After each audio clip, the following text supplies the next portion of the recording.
The silver market just experienced something you won't hear about in the morning headlines, but I've been watching it unfold in real time, and I need you to understand why this matters to you before they bury it under the usual noise. Here's the deal. Last night, while you were asleep, something massive happened in the silver market, and it wasn't just a regular dip.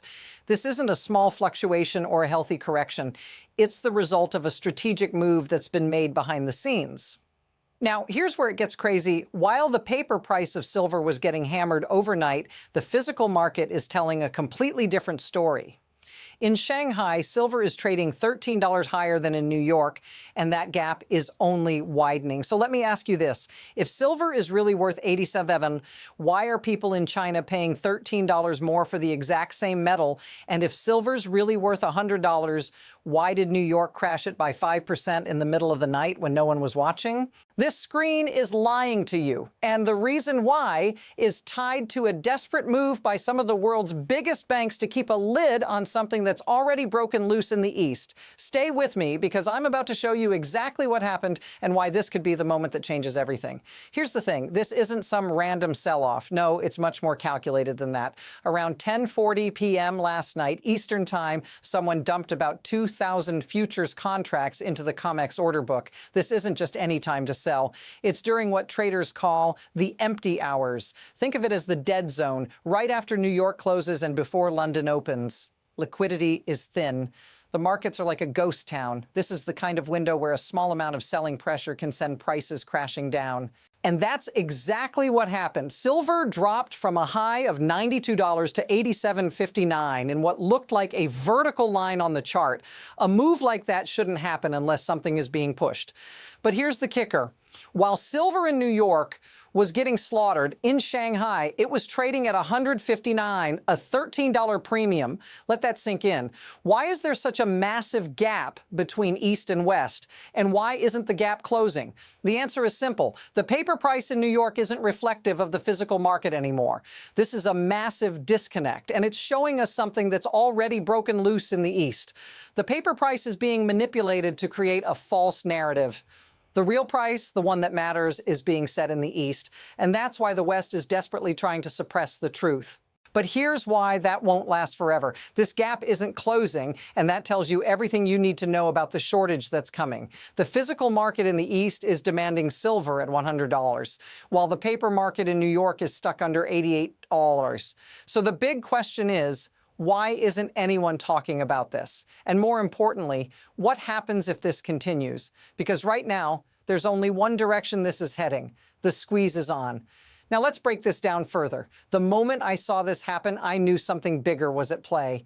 When the futures market crashed 5% last night, it wasn't some random sell-off or natural correction. This wasn't a healthy dip. This was a deliberate push, timed perfectly to take advantage of the lowest liquidity in the entire trading day. Let's step back for a moment. How do we normally see the market behave when something drops like this? You'd expect a broader market event, right? Gold would be down, copper would be falling, the dollar might surge, but that's not what happened. Gold barely moved, copper didn't take a dive, the dollar didn't explode. It was only silver that saw this massive sell-off, and it wasn't tied to any macroeconomic shock. So what's really going on here? If there's no fundamental news, no shift in the broader market, then why is silver getting hammered so violently? It's almost as if someone is trying to force the price down for a specific reason. Now, here's where it gets interesting. This isn't the first time we've seen something like this. In fact, it's eerily reminiscent of tactics used in the past by major players who've been trying to suppress silver's price.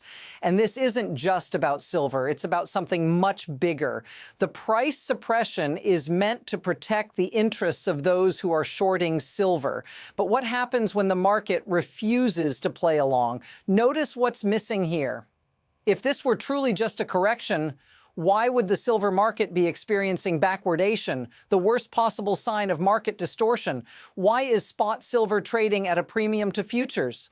Backwardation doesn't happen unless the market is screaming for physical delivery. People want the metal now, and that's exactly what's happening. But here's the part nobody is saying out loud.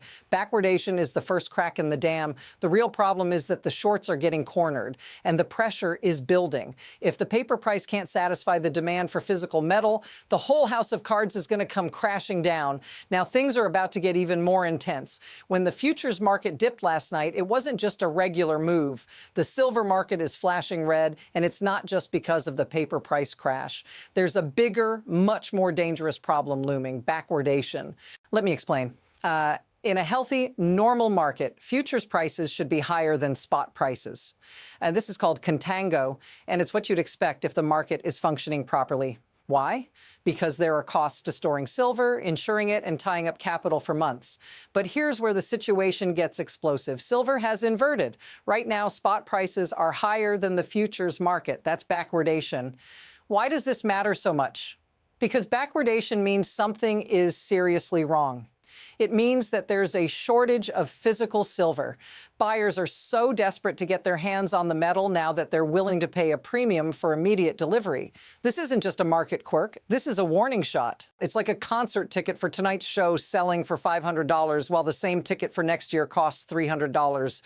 Why would the ticket for tonight's show be more expensive? Simple. People want it now. They're afraid it won't be there tomorrow. That's exactly what's happening in silver. The market is bidding up the price for immediate delivery because they don't trust that future deliveries will actually happen. So what does this tell you?